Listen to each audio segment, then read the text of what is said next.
All right, so the next thing we're going to do is I need to pull out this differential assembly so I can change the inner seals. So the first thing we're going to do is take off these caps, and I want you to note that the caps need to go in the same exact direction when you put them back. And see this little symbol here? It looks like an upside down A. You see that upside down A right there? And on here, you'll see a sideways A right here, and you'll see a sideways A right here. So this lets you know the orientation of the cap. So I'm going to go ahead and take these caps off. All right.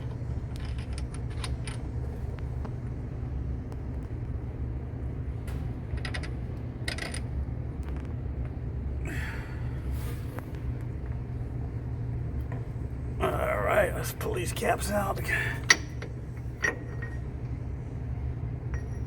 Remember, they stay oriented a certain way. Oh, that one's stuck. I may have to get a hammer. All right. Now I got to pull this whole chunk out, I hope. All right, now that I got the caps off, this carrier unit is going to be hard to come out. So what I'm going to do, you can see my drive shaft turning there. I'm going to put this thing in gear, and I'm going to put a wrench on this bolt right here and see if I could pull it out toward me. Now there might be a shim on each side. You've got to make sure you don't mix those up. So I'm going to set the camera up and hopefully I can show you this process. All right, I've got an 11/16 wrench, so I'm going to just kind of pull it down on it to see if I can get this thing to come loose. You got to be careful. Try this one here.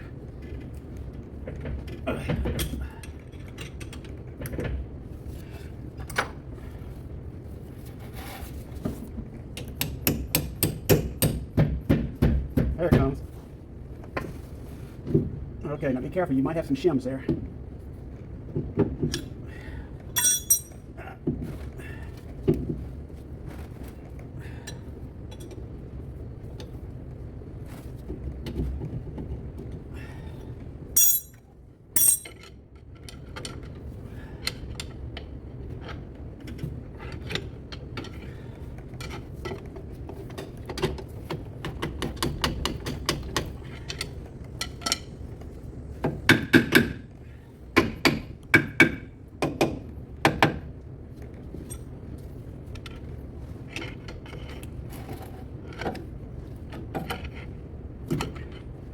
There it comes.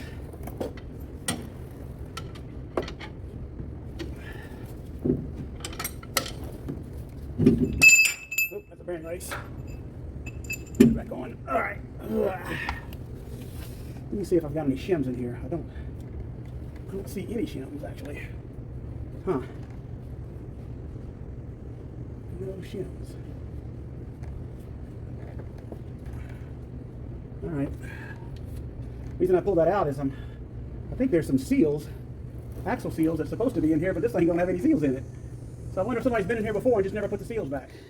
Now, I wanted to change these carrier bearings, but I didn't have a proper bearing puller to do that, so I'm just going to put these back together. But the problem that I had was this race is very pitted. I don't feel any issue with the bearings. These are Timken bearings, as you can see. Let me see here, right here.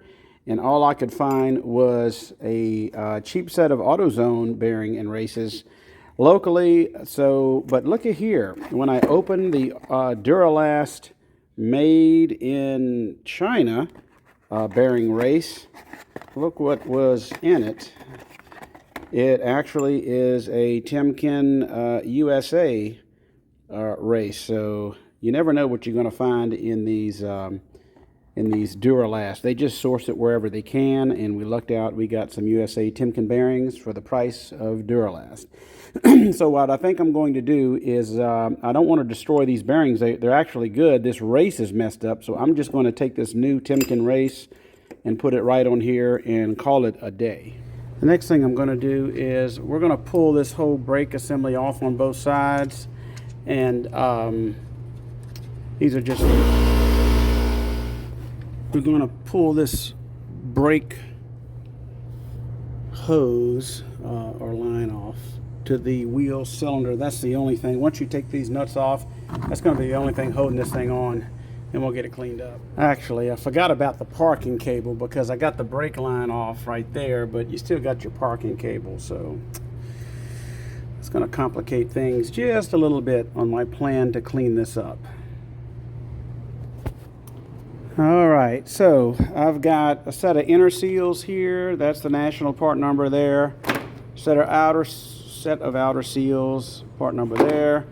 A bearing set, brake hardware, some new wheel cylinders, brake shoes, and I've painted and de-rusted all of the drums and differential. Okay, I got this nifty seal puller for the Dana seal presser for the Dana 44 seals, but guess what? Mine does not have seals. I did some research, and the rear Dana 44 in most Jeep applications does not have a rear seal. So I guess this was correct. So I'll just put this all back together.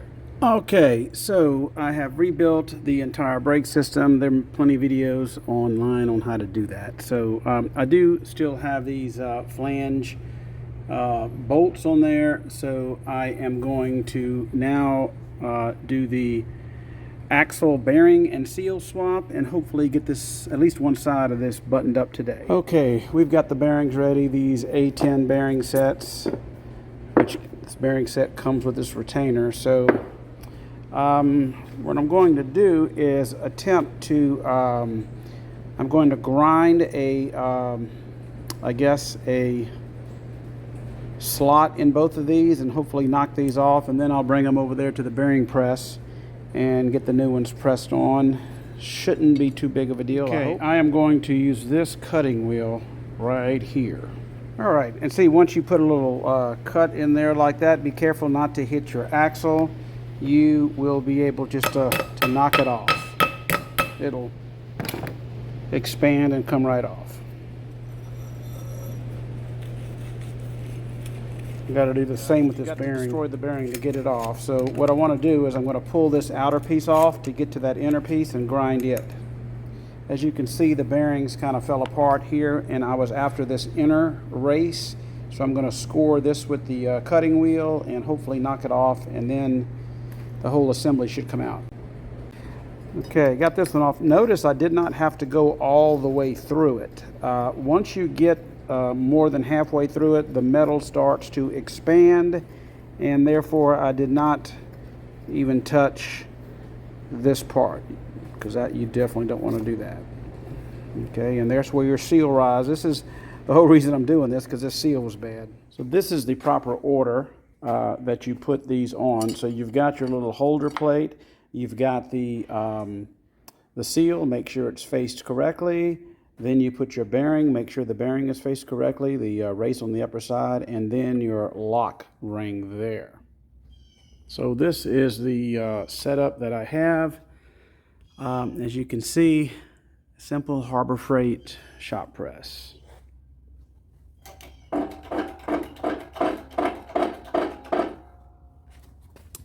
Okay, it seems the bearing is seated.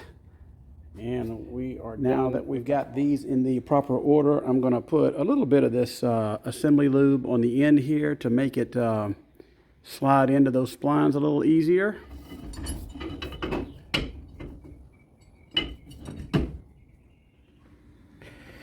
Okay, got the gasket material or RTV on it, and I've got that 90-minute stuff. So basically you put it on, tighten it up, and wait 90 minutes before you put fluid in it. Let's get it on. Okay, I've got all the bolts torqued down, and we will fill this up in 90 minutes as the directions say until it overflows. Shout out to the Hot Light, L-I-G-H company. They sent me this little light. I really like it. I'll put a link in the description. I've been using it throughout this entire project, and it is working really well. Very heavy duty, very, very, very strong magnet, and extremely bright. I'll leave a link in the description for you. All right, since this is a limited slip, I'm going to add this entire content of this Positrack limited slip gear additive in the differential. Then I'm going to add some of this synthetic Wally World gear oil until it starts running out of this hole there. All right, well, I got it all back together and it rides good. No rear end noise, no leakage. So everything has been buttoned up as it should be. And I am glad that that is over and on to the next part of the project. Well, I hope you enjoyed this video. Please like, share, and subscribe, and we'll see you in a little bit.